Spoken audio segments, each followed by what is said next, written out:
Is himself a legend, a showbiz pro with an old-time carny man's flair for bringing them into the tent. Colonel Tom Parker saw Elvis Presley for what he could be. What about the recent portrayals of you, accusing you of misrepresenting Elvis and exploiting him? If you give me an honest answer, do you think I exploited Elvis as much as he being exploited today? The door opened up. Colonel Parker walks up to me and and I get up. We stand toe to toe. And he stares coldly into my eyes. He says, "Now you listen to me. The only thing that's important is that that man is on stage tonight. Nothing else matters. Nothing." There's a lot of them. I can't think of any right offhand. I like to live up to my reputation of being a nice guy. This is it, folks. Okay.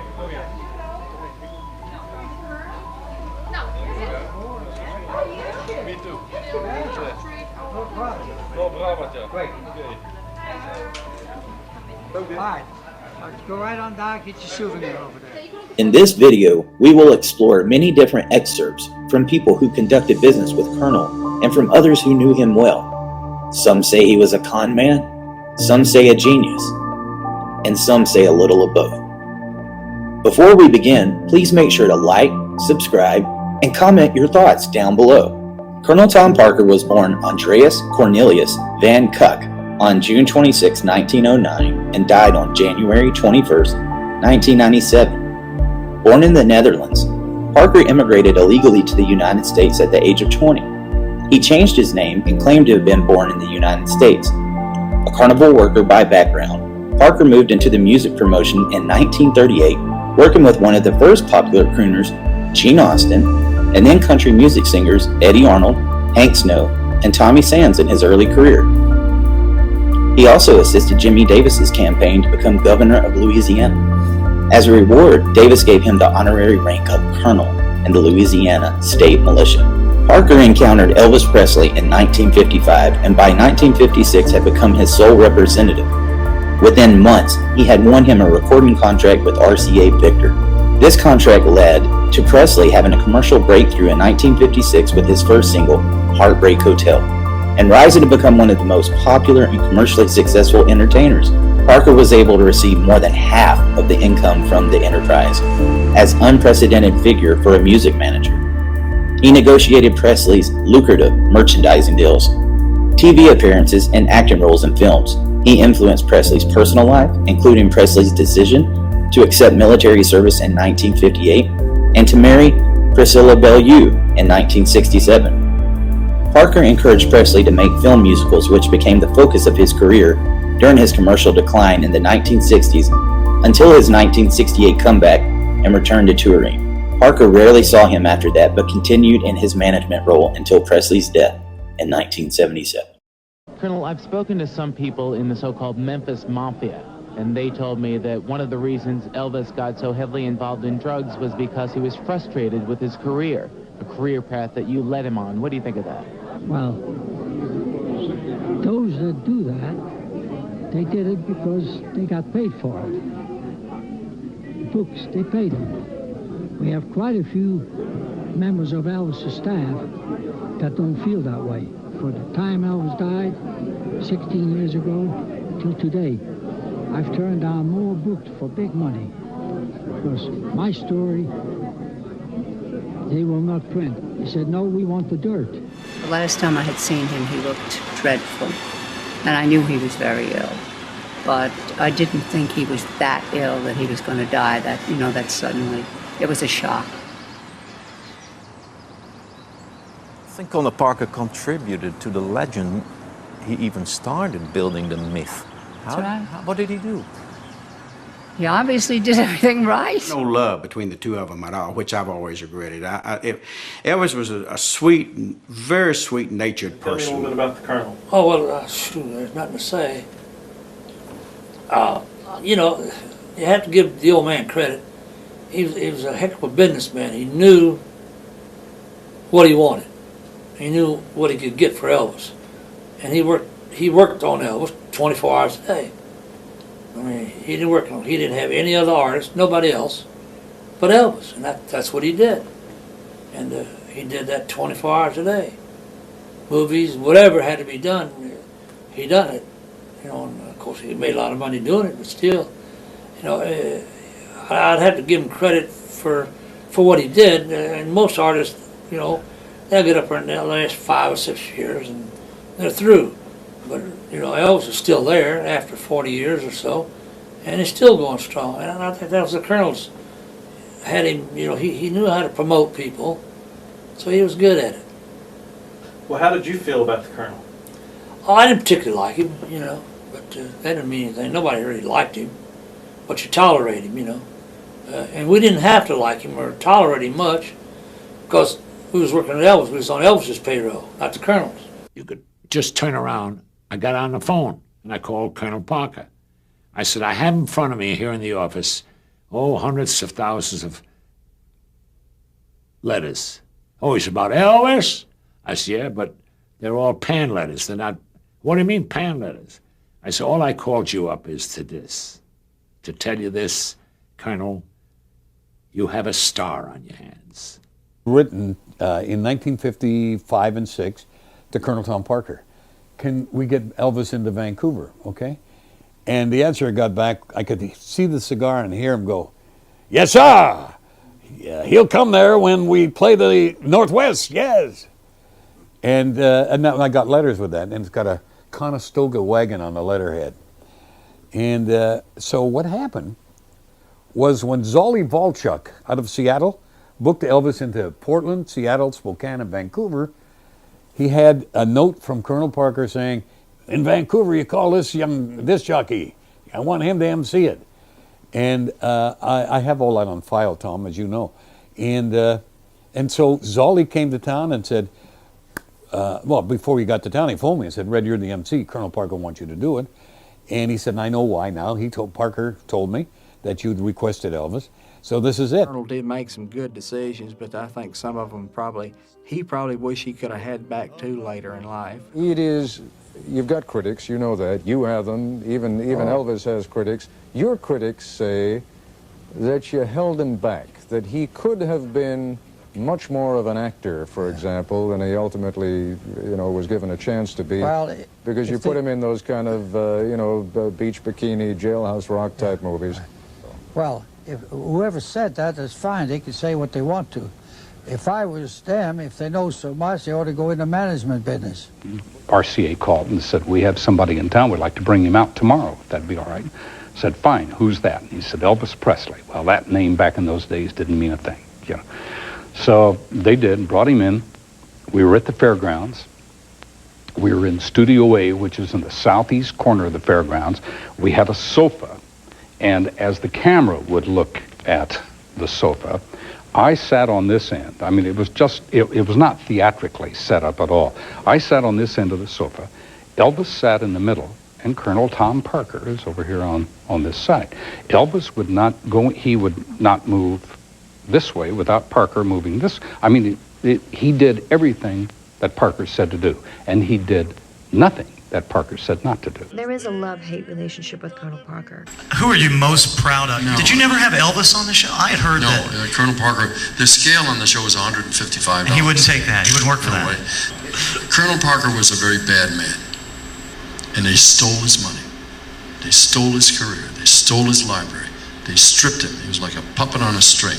And Colonel Parker was at the heart of it. He was a bastard. How did you feel about Colonel Parker? But my deal was not 50% of the profit. My deal was 50% of work I created where he did not have to perform. And we had a partnership. But on the motion pictures, the hotel, and the music business, 25%, never no more. But whose interest was that then, going to Vegas? Was it Elvis's interest? Or I think it was Colonel's interest. He liked to gamble. Gave him sort of a carte blanche to gamble. You think he had an open tap with the Hilton? Yes. Yeah, sure do. I think he paid him back all he lost. He offered Elvis for that? No, I don't think so. No? No, I don't think that was intentional. No, not at all. No, I wouldn't say that. I'd say that Colonel just liked to gamble. And the way Colonel gambled, you don't win. You lose. What way is that? Well, he would play the hard ways and stuff like that. His money wasn't worth anything when it hit the table because he bet on such tremendous odds, 30-to-1 odds, and roulette and slot machines. I mean, you don't win at that. So he wasn't even interested in money? Money was a second thought on Colonel's mind. He never thought about money. He just liked to use it. Another accusation is that you gave the Hilton a cushy deal. They didn't pay very much money for Elvis to entertain here to take care of some of your gambling debts. My gambling had never anything to do with Elvis. And at rate, Elvis got more money during the period we played here than any artist in town. Liberace was getting $50,000. He was getting $125,000. One of Elvis's friends from junior high school remembers overhearing the Colonel talk about his strategy for building Elvis's career. My dad, during a conversation with Colonel Parker, and we were sitting there talking, he said, "Why in the world, Colonel, don't you have Elvis out there? Everybody wants to." He said, "There's another artist, and I won't bring up his name, during that same period of time, a young boy came along that had wore white shoes and was a real famous singer at that time, came along," and he said, "I'll never forget this." He told my dad, he said, "I'm going to let them have a little of Elvis and then we're going to pull him in. And we're going to let him a little bit more, and we're going to pull him in. We're not going to can't overexpose him. If I overexpose him, that he'll be 3 or 4 months."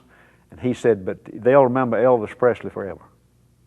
And he told me, and that was in 1956, and he was exactly right. The other became very famous, probably still one of the most great guy, famous singer, but he never made it like Elvis Presley did. I know that Colonel Parker probably been criticized for contracts, money, all this. I don't know about any of that. I wouldn't know any about that. But I know that he handled it. Evidently, he did something right. You know, we're probably talking about, as far as I'm concerned, the greatest entertainer that had probably ever lived. So he did something right. Colonel did control Elvis. Part of that is okay. Elvis was the type of person who needed some control. And nobody told Elvis Presley what to do. And this was about 4 months before Elvis passed away. And Elvis, the night before, had a very difficult time. He felt he had a fever. He felt nauseous. He felt flu-like. He couldn't sleep. He had a very, very difficult night.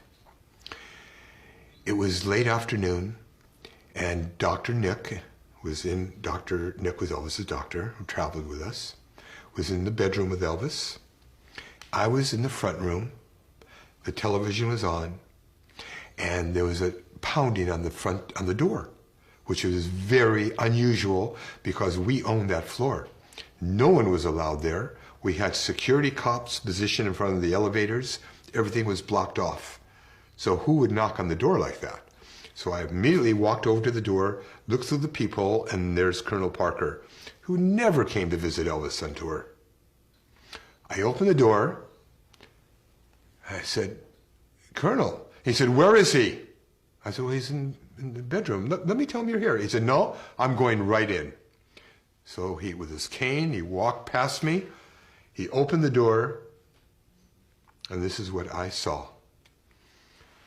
Dr. Nick was holding Elvis's head. Elvis was in the bed, semi-conscious, almost comatose. And he was moaning. He was in such bad shape. And Dr. Nick was dunking Elvis's head into a bucket of ice water to revive him. The door closed. And I thought immediately, okay, this is good. This is good. Now the old man, Parker, is going to see what's going on here. He's going to see how bad, the bad shape Elvis is in. And he's going to do something about it. I mean, he can't allow this to go on. It's inhuman. 90 seconds later, the door opened up. Colonel Parker walks up to me and and I get up. We stand toe to toe, and he stares coldly into my eyes. He says, "Now you listen to me. The only thing that's important is that man is on stage tonight. Nothing else matters. Nothing." Well, I don't know, but I know one thing. When I told us to slow down, he said, I want to play more dates. So I booked more dates. I said, well, I don't think you should. And he said, well, that's what I want to do. And I quit for a while, and he was very unhappy, so we started all over again. I've always felt that Vegas is what took Elvis's life. He had to do 2 shows a night. He wanted that second show to be as good as that first show. And he worked himself to death to do that. Elvis should have only had to do 1 show a night. But he had a manager to protect him from dying, to get his career. You do your job, I'll do mine. That was the Colonel's philosophy. But the sad thing about it, he booked him much too cheap. They would have paid more money. You could see Elvis Presley at the Hilton Hotel for like $40 a show. Are you kidding me? You would have paid $80 just as quick as you paid $40. And this was a mistake of the Colonel. There was really no love between the two of them at all, which I've always regretted. Elvis was a sweet, very sweet-natured person, kind, always humble, very kind to everyone, regardless of your age. More.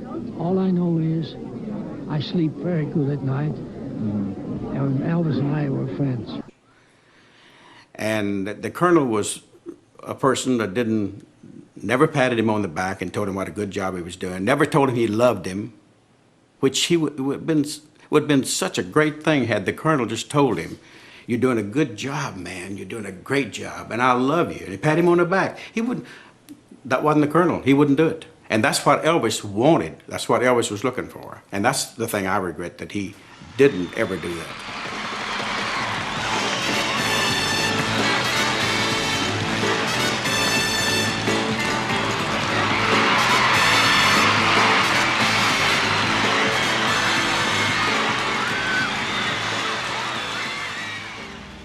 Elvis started in the latter part of 54, and he went through 55, was doing pretty good, you know, locally, Arkansas, Texas, Mississippi, just touring the country.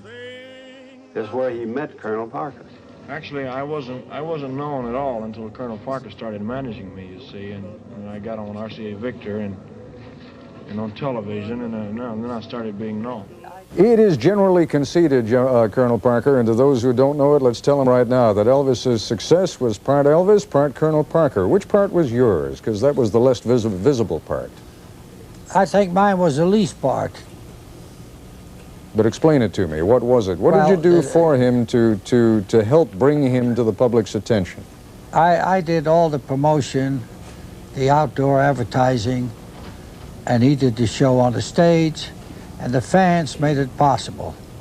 You could promote all you want to, but if the people don't want to buy a ticket, it doesn't help. So I did my part, Elvis did his show, and we were lucky. Great talent, and we had a great show and a lot of fun. They say anybody else could have done it, perhaps so, but I was happened to be the one that was with him. He did his part, I did mine, and there is no answer for that.